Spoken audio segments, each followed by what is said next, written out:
그래서 몇 층 이상부터 고층 건물이에요? 그러면 고3 몇 층? 자, 30층 이상 또는 and가 아니에요. 또는이에요. 하나만 맞으면 돼. 자, 높이가 몇 메다요? 120m 이상 해당되면 요 건물을 무슨 건물이라고 불러요? 응? 자, 그 자꾸 읽어봐야 돼요.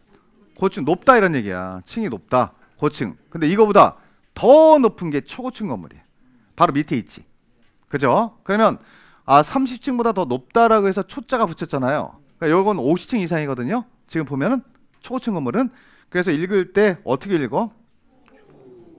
그래. 초고층 이렇게 하는 거야. 초고층. 오자가 보이거든. 나 혼자 보이는 느낌인데. 잘 읽어보시면 오자가 보일 거예요. 네, 초고층 이렇게 읽으라고. 초고층 이렇게 하지 말고 초고층 이렇게 하면 보이게 돼 있습니다. 몇 층이에요? 50층 이상 또는 높이가 몇 메다? 한 개 층이 4m니까 5, 4, 20이잖아. 그래서 200m 이상. 높이는 뭐 금방 나옵니다. 이게 4만 곱하면 되니까. 그래서 요게요, 기준점 30층 이상 되면 무슨 건물? 고층 건물, 고3이니까. 그다음에 50층 이상부터는 초고층 건축물이다 라고 해서 요 두 개 꼭 비교하셔야 돼. 잘 나와 시험에. 이런 거 틀리면 안 돼. 이거 100% 맞춰야지 뭐. 이런 것들은 간단한 문제니까. 그래서 자, 이렇게 팩트 관계를 좀 체크를 좀 했고요. 자, 271페이지 밑에 가면 이제 건축법 적용 범위라고 해서 적용 대상물이 나옵니다. 자, 그럼 적용 대상물은 여러분들 그 1번 밑에 건축법의 적용 대상물은 4가지로 나와요. 지금 첫 번째 건축물.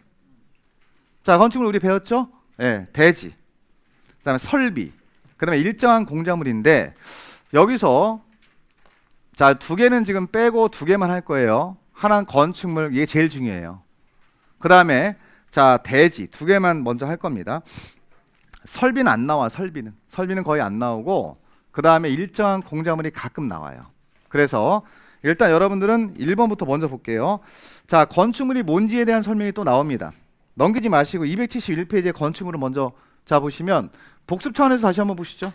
자, 건축물이 뭡니까? 그러면 건축물은 어디에 있어야 돼요? 자, 토지에 정착하고 있는 공작물 중에서 지붕과 반드시 있어야 되는 게 지붕 맞죠? 기둥이 있거나 또는 벽이 있으면 건축물이 맞다. 그리고 공간적인 범위를 넓혀서 요거 체크 다시 자꾸 해요.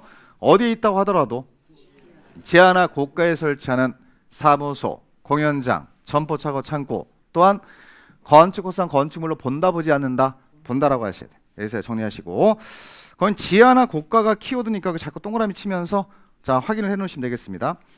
자, 2번이 대지예요. 여러분 대지는 아까 설명드렸지만 필지의 동그라미. 그래서 자, 공간정보의 구축 및 관리 등에 관한 법률에 따라 필지로 나눈 토지를 말한다라고 하는데 그럼 필지 하나면 대지가 몇 개죠? 하나예요. 자, 넘겨볼까요? 예외조항이 있습니다. 자, 한 장 넘기시면 272페이지에 제목이 뭐라고 써 있냐면 둘 이상의 필지를 하나의 대지로 보는 경우. 제목은 밑줄. 이건 예외조항이에요. 예외조항. 그럼 원래는 필지 하나를 자, 하나의 대지로 보는 거 맞죠? 근데 지금 어떻게 본대요, 1번은? 자, 필지가 몇 개 이상인데 2개 이상이라고 하더라도 하나의 대지로 볼 수 있다, 없다? 있다. 그런 경우는 대형 건물 지을 때 그래요. 대형 건물. 63빌딩 같은 거. 그러니까 여러분 63빌딩을 들어보면은 딱 들어보면 필지가 3개, 4개 있어. 워낙 큰 건물이 들어갔기 때문에. 그러니까 한 필지다 못 짓는 거야. 그러면 큰 건물, 대형 건물 같은 건 짓게 해야 되니까 예외조항을 만들어준 거지. 필지가 예를 들어서 여기서 63빌딩 짓는데 4필지가 필요하다. 예를 들어서 워낙 규모가 크니까. 그러니까 여기다 다 지어야 돼. 그러면은 요 4개 지금 필지가 몇 필지라고 하더라도 4필지라고 하더라도 이 전체를 뭘로 볼 수 있다? 뭘로 인정해 주겠다? 하나의 대지로 인정해 주겠다. 그럼 건축할 수 있나요, 없나요? 있죠. 이렇게 건물 짓게 해 주겠다는 거, 크게 이용하게 만들어 주겠다는 거야. 그래서 거기에 대표적인 거 하나만 하세요. 기억. 하나의 건축물을 2필지 이상에 걸쳐 건축하는 경우라고 써 있죠. 하나를 짓는 거야, 하나를. 하나의 건물을 짓는데 필지가 2개 이상이 필요한 거죠. 그러면 그 2필지 이상이라고 하더라도 그 필지를 전체를 하나의 대지로 보겠다라고 인정해 주는 겁니다. 대형 건물 같은 거 자, 건축하게끔 허용하는 거예요. 쉽게 말하면. 큰 규모로 짓게 허용하기 위해서 필지가 2개 이상이라고 하더라도, 그렇죠. 자, 2개 이상의 필지라고 하더라도 전체를 뭘로 할 수 있다? 하나의 대지로 할 수 있다 없다? 있다. 이렇게 하는 경우가 있어요. 근데 이런 것들은 대표성 있는 것만 보시면 돼 지금. 그럼 반대로 보세요. 자, 지금 배운 첫 번째 내용은 필지가 2개 이상이라 하더라도 하나의 대지로 할 수 있는 경우죠 지금. 그럼 2번 내려가 보실까? 두 번째, 자, 하나 이상의 필지의 일부의 동그라미, 일부를 하나의 대지로 할 수 있는 경우도 있어요. 반대로. 자, 이런 경우가 어떤 경우가 좀 있냐면 이런 경우에요. 자, 여기 농지 같은 경우는 여러분들, 자, 우리가 농지법 배워야 됩니다. 필지가 한 필지가 되게 커 규모가. 그럼 이 사람이 한 필지의 농지를 갖고 있는데 이 중에 일부만, 왼쪽에 일부만, 자, 여기 전용을 해가지고 개발해서 여기다 건물을 짓겠대. 그럼 이 사람이 필요한 부분은 전부예요, 일부예요? 그럼 일부만도 하나의 대지로 할 수 있다 없다? 있다. 이렇게 하는 거예요, 예외적으로. 그럼 이거는 보세요. 넓게 이용한다는 거에 좁게 이용한다. 그렇지. 다 일부란다는 거 다 들어가게 돼 있어. 밑에 박스 안에 다. 일부 하면 끝나는 거야. 이게 그러니까 필요한 부분이 어디냐, 이게 키워드지. 일부만 필요하다라는 얘기입니다. 그래서 거기 보시면 우리가 배우는 법률과 관련돼서 2번 니은번을 보시면 돼. 박스 안에 있는 거 기역, 니은, 디귿 3개 중에서 니은번 대표서 있는 거 하나만 체크하시면 돼요. 자, 하나 이상의 필지의 일부에 대해서 농지법에 따른 뭘 받았대요? 농지 전용허가 받았다. 그럼 농지 전용허가라는 얘기는 농지를 개발해서 거기다 건물 짓겠다라고 허가받은 거라고 보시면 돼요. 근데 이 사람이 전부를 필요로 하는 게 아니잖아 지금. 얼마만 필요해요? 일부. 그럼 일부만 필요하면 일부만도 하나의 대지로 봐줄 테니까 건물 지으세요 이렇게 하는 거예요. 예의정이 2개 있는 거야 지금.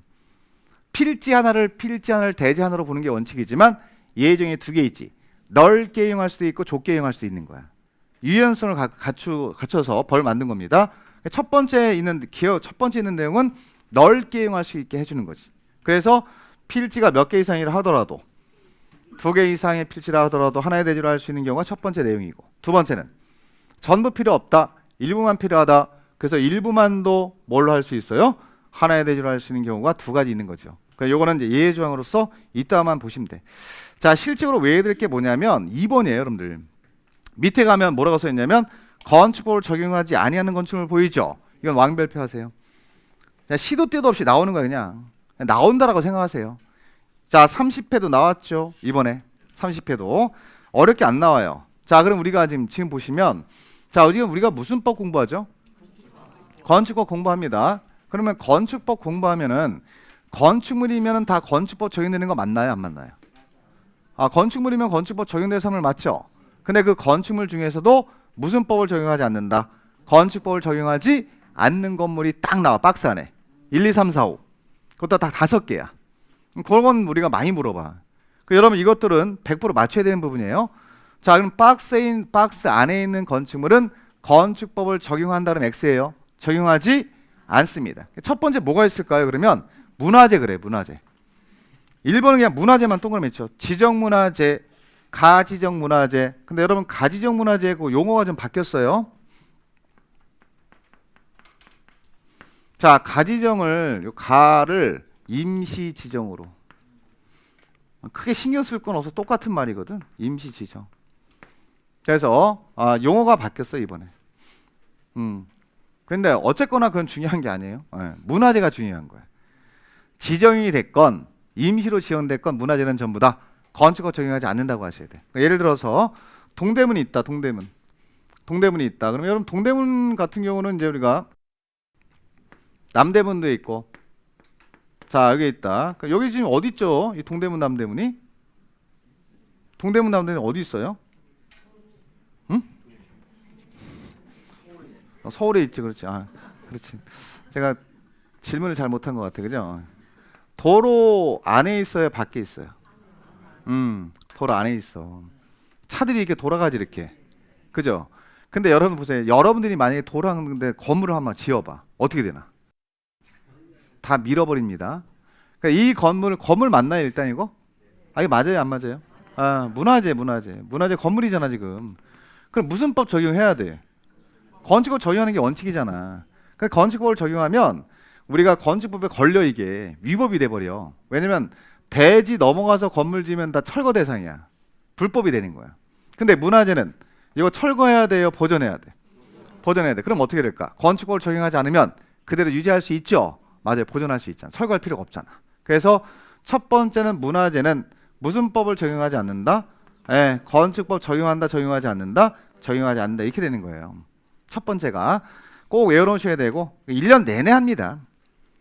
자동적으로 외워집니다. 자, 두 번째가 철도나 궤도에 선로 부지에 있는 다음에 있을 철도의 동그라미 부지 선로 철길 이렇게 하는 거야. 철길. 자, 그러니까 철도 선로니까 요게 30회 때 나왔지. 쉬워 여러분들 이런 것들 100% 다 맞췄어. 자, 철도 선로에 있는 거야. 선로. 자, 선로에 있는 게 4개 있거든 지금 거기 보면. 자, 그럼 여러분들 우리가 그 순서에 뭐 막지 않게 우리가 자, 제가 그냥 순서대로 해볼게요. 기차 기다리는 공간 있나요, 없나요? 플랫폼. 자, 그리고 자, 하행선 쪽으로 가야 되는데 내가 상행선 쪽에 있을 수도 있지. 그럼 반대쪽으로 가야 될 거 아니야. 그때 여기가 하행선, 여기가 상행선인데 내가 잘못 서 있어. 그럴 수 있잖아. 이쪽으로 건너가야 되잖아. 그럼 이 철도 선로 사이에 보행 통로 있어요, 없어요? 일일이 뛰어갈 수는 없잖아. 철길로. 그래서 어느 쪽으로 가냐면 우리 서울역이나 용산역 가보면 이런 거 많잖아요. 그죠? 여기 고가 위에 있을 수 있나?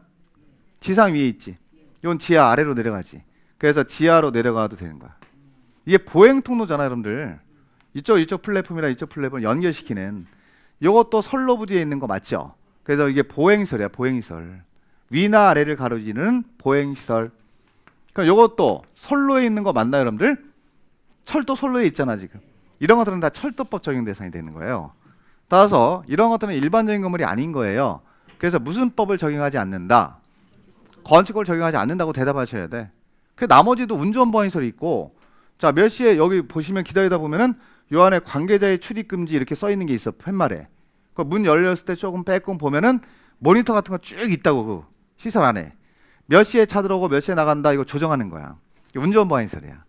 그리고 지금은 거의 없지만 남춘천역 같은 데 보면은 옛날에 기름 넣고 석탄 넣고 싣고 석탄, 자, 우리가 자동차 기름 넣듯이 거기다 기름도 넣고 또 이동하고 그런 게 있었어요. 급수급탄 급유. 이런 시설은 거의 없습니다만은 일단 그런 시설도 전부 다 철도 관련 시설이라고 보시면 되지. 그럼 지금 불러드린 몇 가지 시설이요? 4가지는 철도법 적용이야. 전부 다 공통점이 어디에 있는 거죠, 여러분들? 철도 선로에 있는 거야. 선로와 관련된 시설.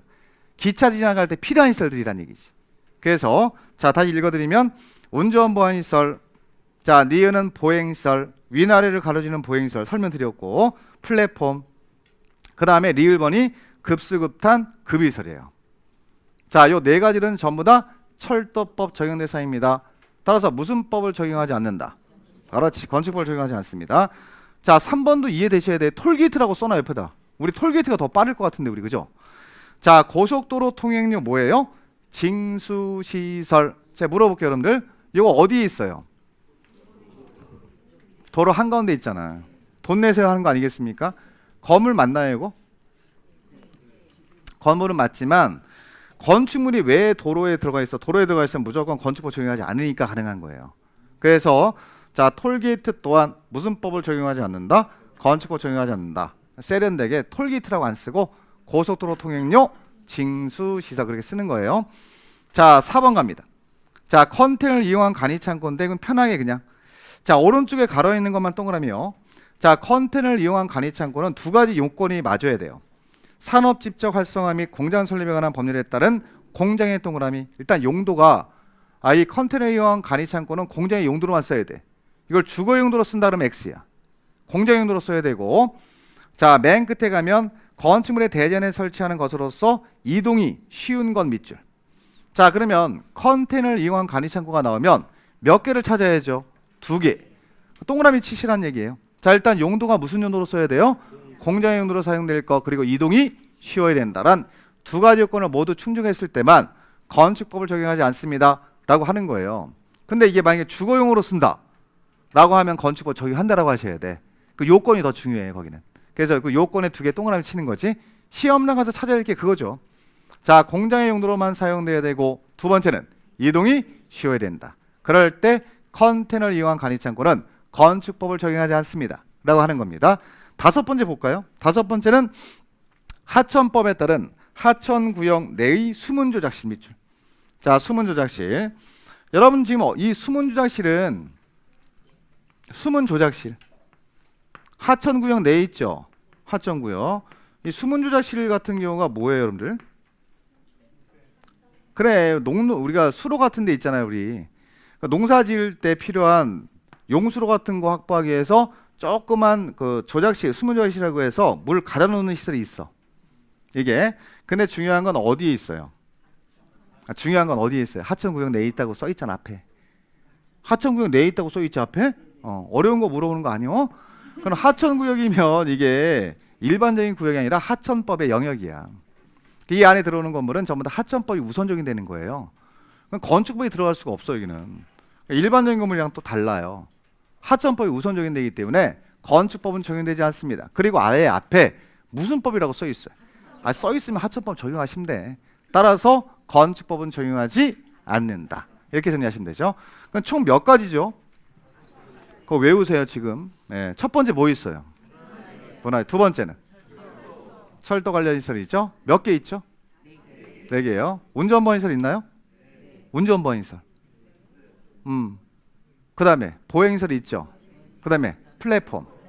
그리고 급수급탄 급유시설. 정리해 놓으셔야 돼. 그 4가지. 철도 관련 시설 그리고 끝나면 안 된다는 거야. 그거 관련된 게 4개가 있다. 그 구체적으로 좀 정리해 놓으셔야 됩니다. 그 다음에 고속도로 통행료 징수시설 있나요, 지금? 톨게이트 있고. 그 다음에 컨테이너를 이용한 간이창고 있죠. 거기서는 논점이 2가지잖아요. 공장 용도로 사용될 것, 그리고 이동이 쉬울 것. 마지막 수문 조작실. 하천법에 따라서 하천구역 내에 그치면 다 줘요, 여러분들. 그럼 하천구역이니까 이거는 수문 조작실은 무슨 법이 우선적이 된다? 하천법. 따라서 건축법을 적용하지 않는다. 꼭 외워놓으세요. 이건 시도 때도 없이 나옵니다. 오늘 강의한 것 중에 제일 중요한 게 그 2번이에요, 2번. 건축법 적용하지 않는 거 있죠? 그건 꼭 기억을 하셔야 됩니다. 자, 여기까지 1교시 하시고 오른쪽 가면 273페이지에 건축법 적용 대상에는 다음 시간에 계속 이어서 말씀드릴게요. 잠깐 쉬가겠습니다.